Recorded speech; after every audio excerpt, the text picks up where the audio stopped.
This has Bengals fans livid, and I love to see it.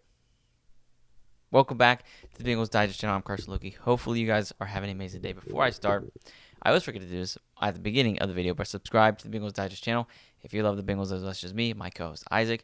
We're going to be talking about the Cincinnati Bengals and only the Cincinnati Bengals right here on the Bengals Digest channel every single day. So don't forget to subscribe and turn on post notifications as we're on the road now to 3,000. We already got 2,000 because of all the love you guys have shown the channel. We're on the road to 3,000. But there's many reasons why Bengals fans are livid a lot of the time. I think Bengals fans can be, like any sports teams fans, can be negative a lot. But there's a lot of times where Bengals fans are livid. I think this is a perfect example of it.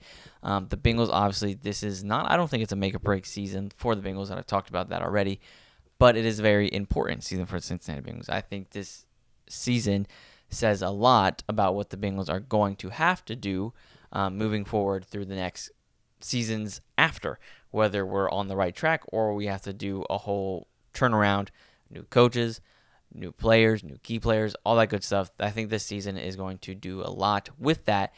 And I think the Bengals fans have a lot of positivity. Well, at least I do. Have a lot of positivity heading into this. I feel like it's split evenly. Half the Bengals fans are extremely positive about this team and have very high hopes for this next season, while the other half of the Bengals fans are already regretting the next season that hasn't even started. And this has just added fuel to the fire for the team, for the fans that think the Bengals are just going to be worse. Add fuel to the fire for the Bengals fans that think we're going to be really, really good and go back to the playoffs like we should be. And I think it's going to add fuel to the fire for the players who know we should be fighting for an AFC championship and playoff contention every single year. And let me jump right into it. Obviously, with the Bengals, I think this picture right here is why the Bengals fans have so much hope for every single season, every single game. We have hope and know that we can win because of this picture right here. The main guy, as you can see, Joe Burrow, he leads the team. And sorry for everybody that I offended the last video I did where I said he was the best Bengals in history, even though I think he's done enough to prove it. But here you go. There's Boomer right there. All right. I respect the history of the Bengals. Okay, so you can choose. And that was not what the video was about. But anyways, but Joe Burrow, he carries this team so much, and he's the reason. And the other guys you can see in that photo, Jamar Chase, T. Higgins, Mike Gesicki, Chase Brown, Amarius Mims, Orlando Brown, everybody else, those are the reasons we have hope every single week and know that the Bengals can make it to the Super Bowl, at least, or the playoffs, at least AFC Championship, and contend for Super Bowl every single year. The main questions is this picture, the defense. A lot of these guys aren't even on the defense anymore, but this is the main question that all Bengals fans and NFL media have going into this next season. Who's even going to be our edge rushers? We have contract situations with a lot of our edge rushers. Are the players that haven't stepped up actually going to step up this year, or are we going to have to do a whole revamp on the defense, especially with new defense coordinator Al Golden? Is he going to be better than Lou Anarumo, or is he going to be worse? Those are all the questions that are going into the season, and a lot of it depends on the defense being successful, and that is exactly what a power ranking came out, and I don't really look into power rankings that much with the NFL, but Bengals big changes, contract drama, leave a mark in power rankings. That's a report I'm going to be reacting to today. Oh, wrong button. And here we go. Opinions vary on the Cincinnati Bengals entering training camp this summer.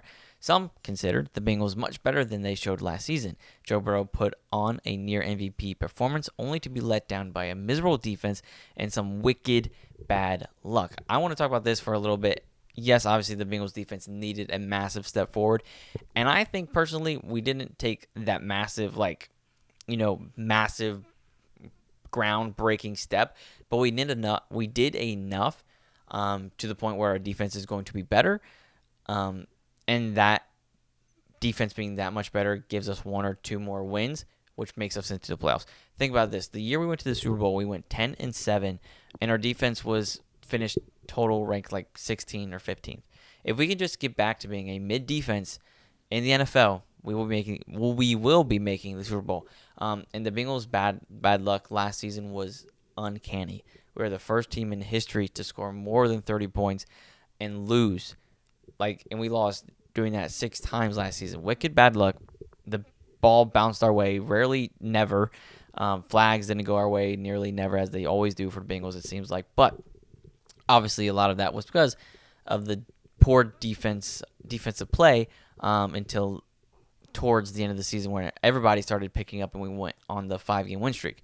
Others looking to the future think that more struggles are on the way as a rebuilding defense and an iffy offensive line weigh things down. It's an idea reflected in new power rankings from Bleacher Report's Gary Davenport, where the Bengals rank merely 16th.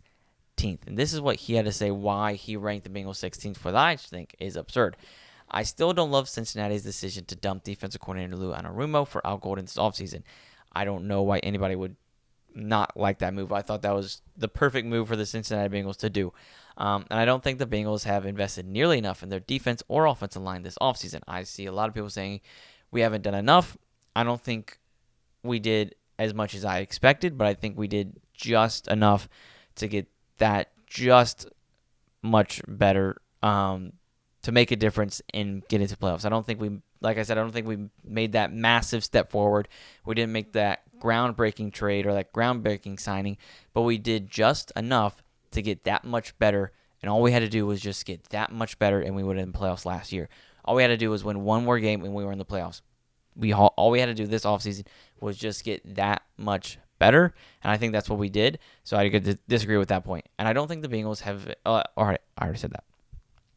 Ongoing contract issues involving Trey Hendrickson and rookie first-round pick Shemar Stewart have me even less convinced that we'll see a defensive turnaround in Cincy this year. Now, I understand that completely. Obviously, with the Bengals defense not getting drastically overturned or new names, that it's a huge question for the Cincinnati Bengals. And I think that's the biggest question for the Cincinnati Bengals going into the 2025 season.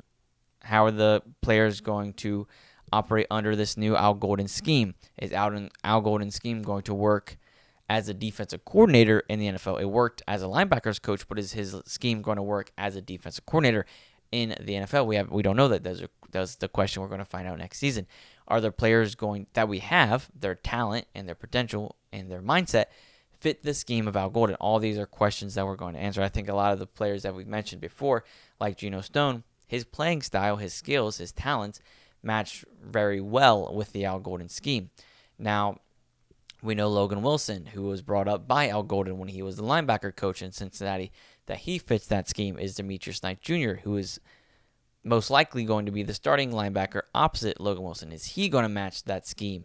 And I think Al Golden drafted him second round because he knew he would. Same with Trey Hendrickson. If we get him signed, and Shemar Stewart, if we get him signed, that's the big questions. Are we going to sign these edge rushers?